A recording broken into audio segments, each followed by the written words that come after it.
महाबोधि महाविहार बौद्धों के हाथों में आने के लिए कोई दिक्कत नहीं है।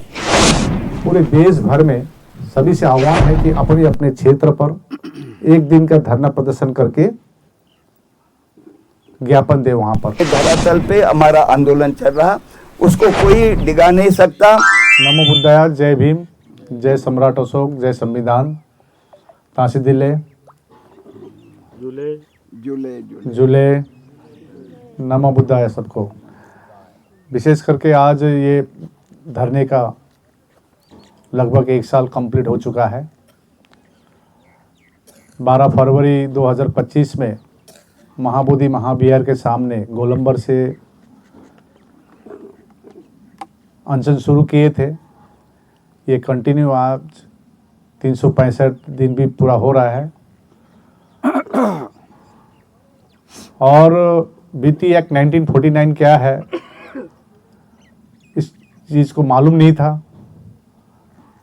पहले जो आंदोलन हुआ था, फर्स्ट का जो आंदोलन था, अनागरिक धम्मपाल ने जो 1891 में शुरू किया, उसके बाद बनते सुरेश देसाई ने 1991 में, उसके बाद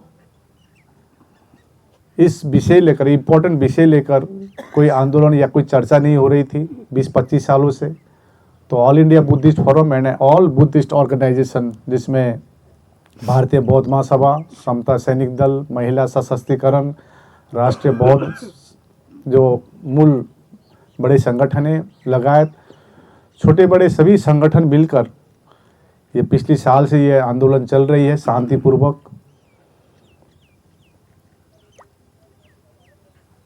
कोर्ट में, सुप्रीम कोर्ट में भी 2012 से रिट पिटीशन डाला हुआ, कोई सुनवाई नहीं हो रही थी। इस आंदोलन के बदौलत ही कम से कम 16 मई से सुनवाई हो रही है। अभी 17 फरवरी में भी है।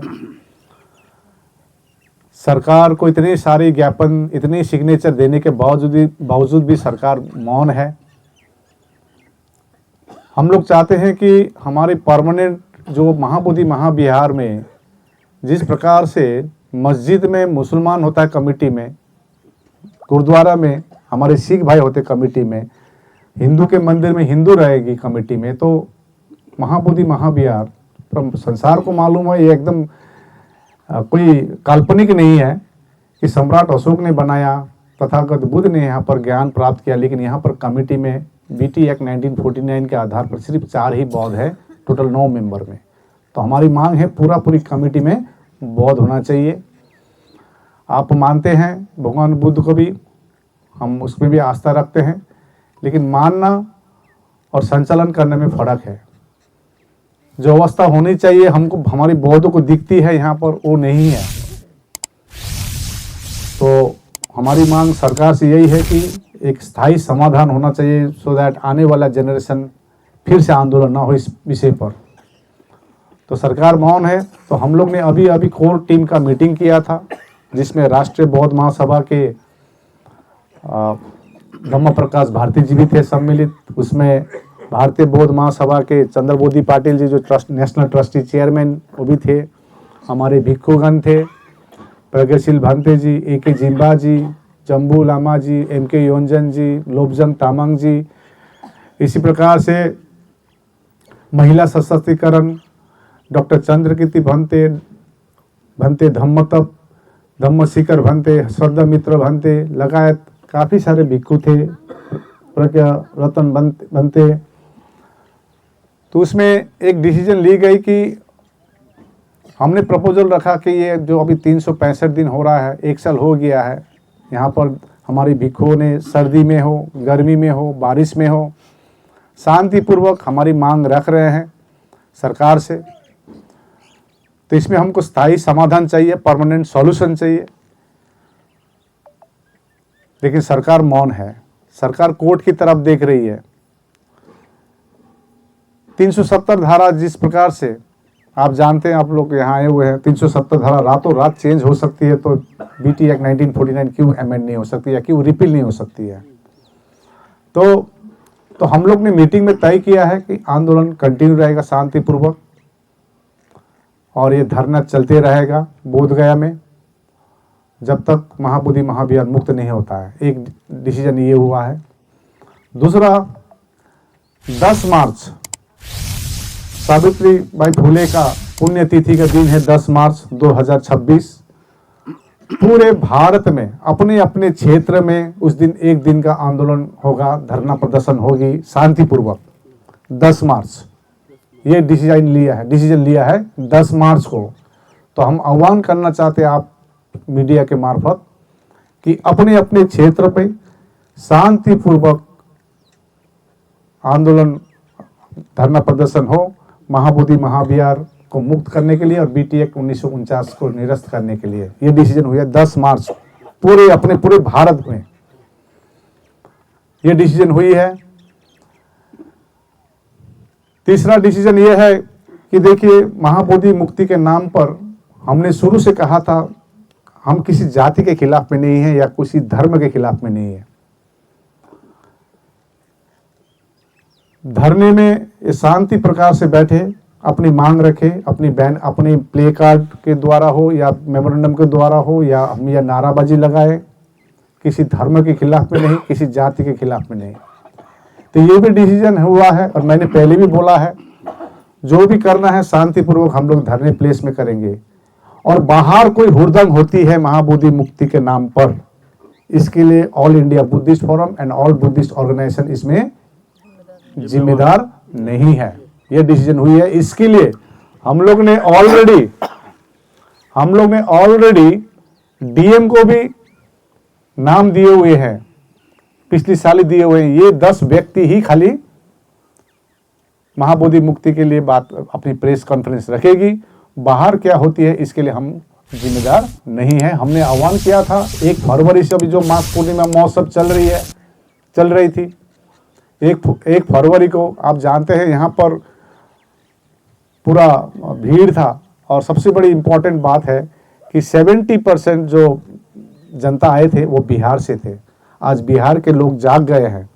अभी हम लोग ने धम्म यात्रा पूरा बिहार में निकाली थी। 28 दिसंबर से 31 जनवरी तक गांव-गांव गए और ये चीज़ बताए कि तथागत बुद्ध ने ज्ञान बिहार में प्राप्त किया है, हमारे क्षेत्र में नहीं, लद्दाख में नहीं। वो चाहते तो तिब्बत भी जा सकते थे या महाराष्ट्र जा सकते थे या लद्दाख जा सकते थे या अरुणाचल प्रदेश जा सकते थे या सिक्किम जा सकते थे, लेकिन उन्होंने ज्ञान प्राप्त किया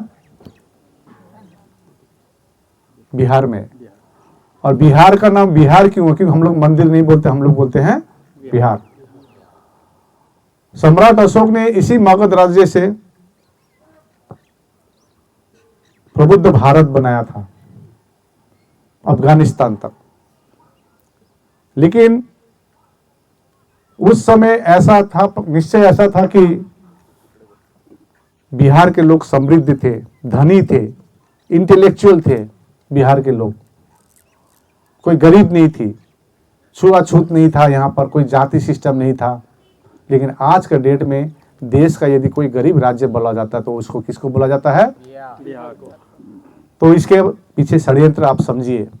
आज बहुत जाग गए हैं सम्राट अशोक के वंशज, फूले के वंशज, बहुजन समाज।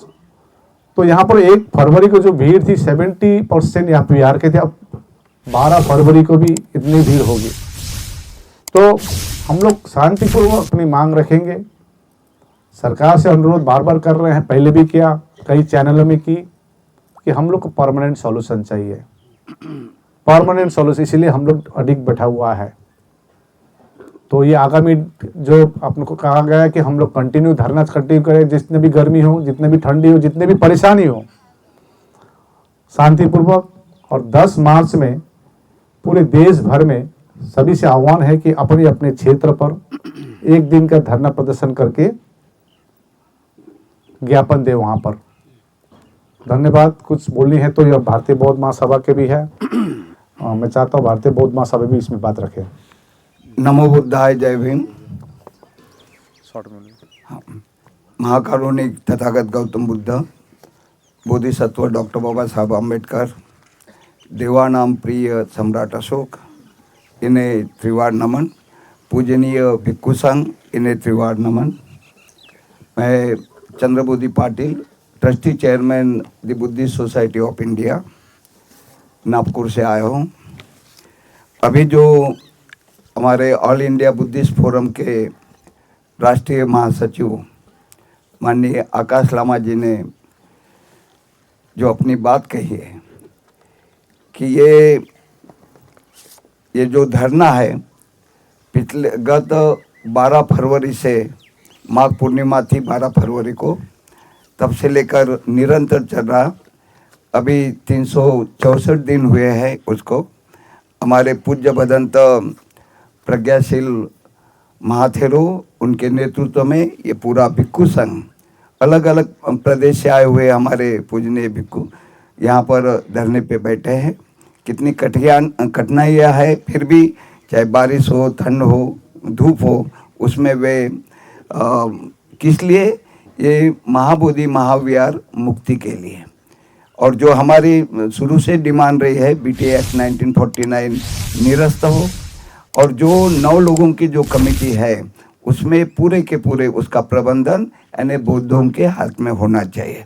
उसी 2 मांग के लिए हम लगातार धरना प्रदर्शन जगह जगह पूरे भारत में हम घूमे, लेह लद्दाख से लेकर कई जगह, अरुणाचल प्रदेश, त्रिपुरा, सिक्किम और साउथ में भी गए।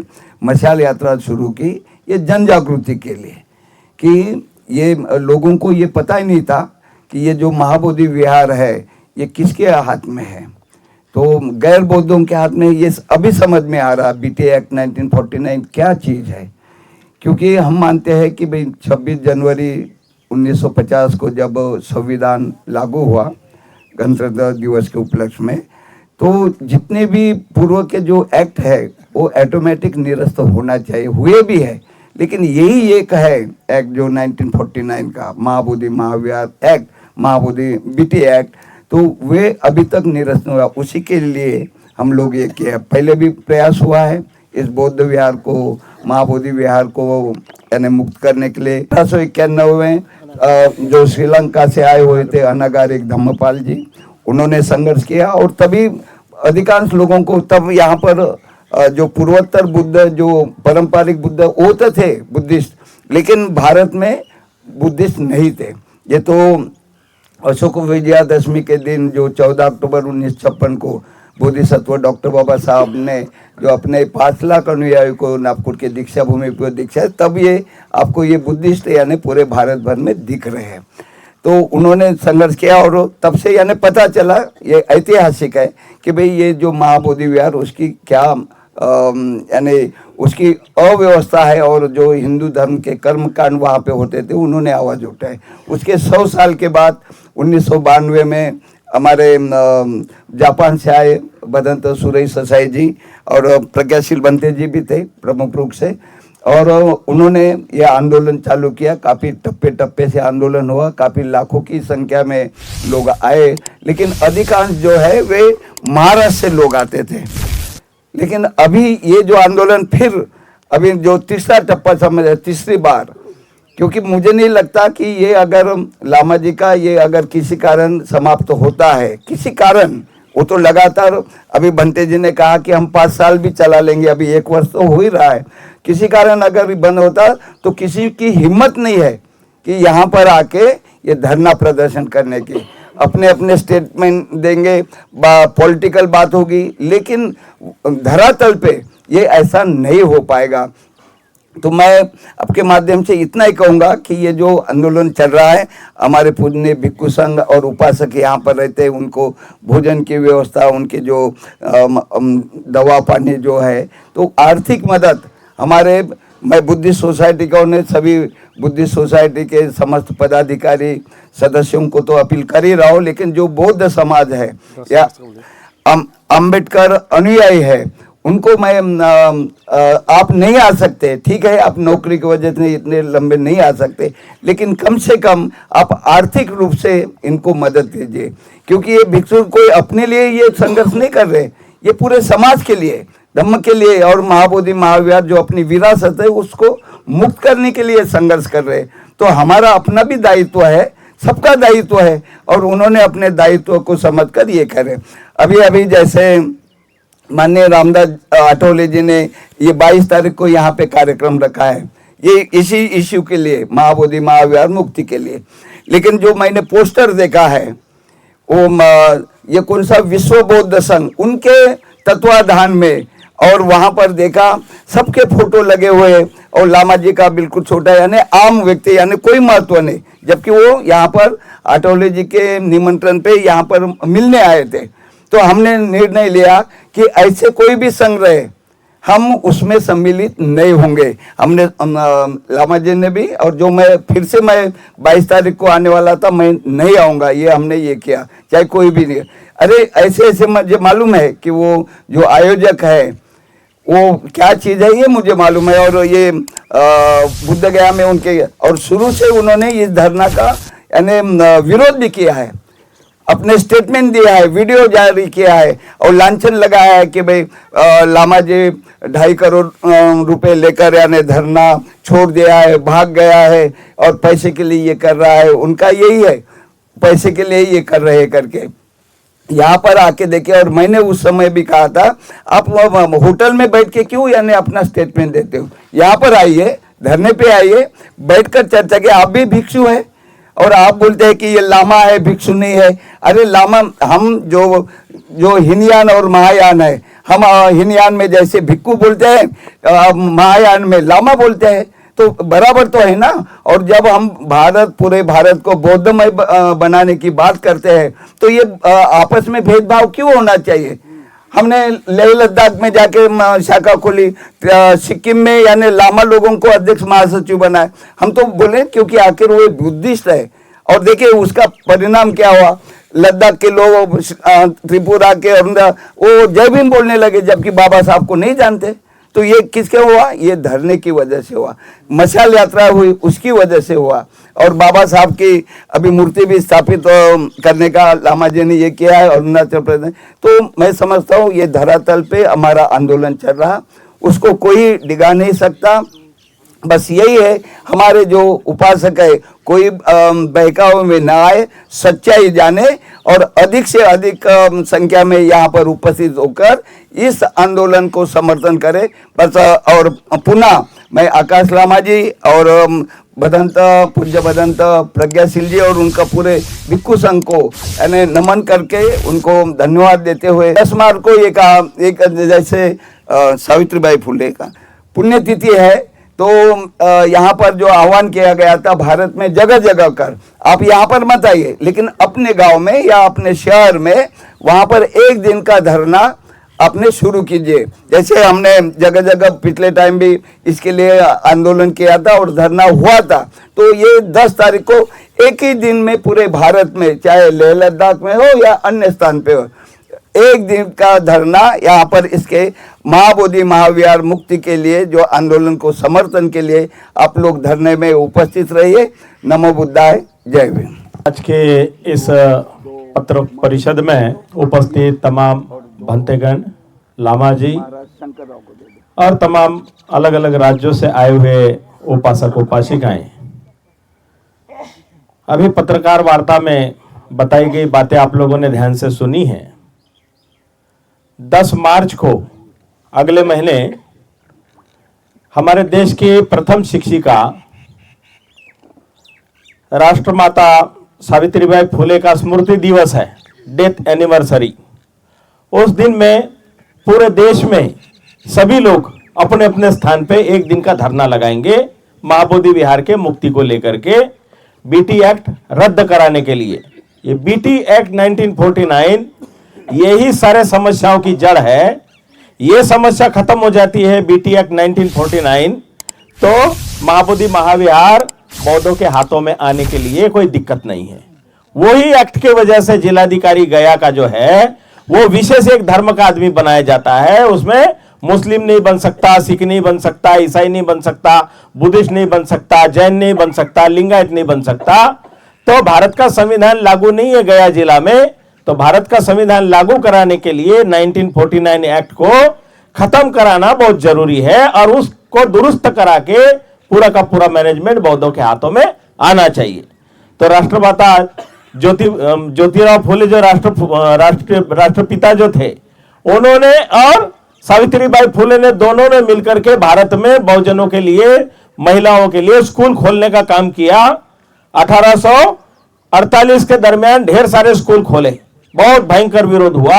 इसलिए वो माता सावित्रीबाई को याद करना बहुत जरूरी है और उसका स्मृति दिवस मनाएंगे गांव गांव में, क्योंकि हमारे पूरे हिमालय बेल्ट के लोग नहीं जानते हैं कि महात्मा ज्योतिबा फुले कौन है, सावित्रीबाई फुले कौन है, छत्रपति शाहूजी महाराज कौन है, शिवाजी महाराज कौन है, संभाजी महाराज कौन है, संत तुकाराम कौन है। बाबा साहब अंबेडकर के बारे में भी अभी बहुत से लोग अरुणाचल प्रदेश के बोलते हैं कि इसके बारे में तुमको जानकारी नहीं है। इसलिए अरुणाचल प्रदेश में बाबा साहब का स्टैच्यू अभी लगा रहे हैं और 14 अप्रैल को उसका ओपनिंग होने वाला है। तो ऑल इंडिया बुद्धिस्ट फोरम की ओर से और हमारे तमाम जो ऑल इंडिया बुद्धिस्ट ऑर्गेनाइजेशन है तमाम की ओर से घोषणा की गई है कि वहां पर जो स्टैच्यू बन रहा है उसमें आप अपनी ओर से जो भी दान देना है दान दे, और वो स्टैच्यू जो बनेगा अरुणाचल में पहली बार बाबा साहब का स्टैच्यू लगने जा रहा है। हमारा मकसद है कि भारत में प्रबुद्ध भारत का निर्माण तभी होगा जब ये पुराना काला कानून तथागत बुद्ध के ज्ञान भूमि से खत्म होगा। आज बहुत सभी लोगों को बहुत बहुत साधुवाद। भवतु सब्बा मंगलम।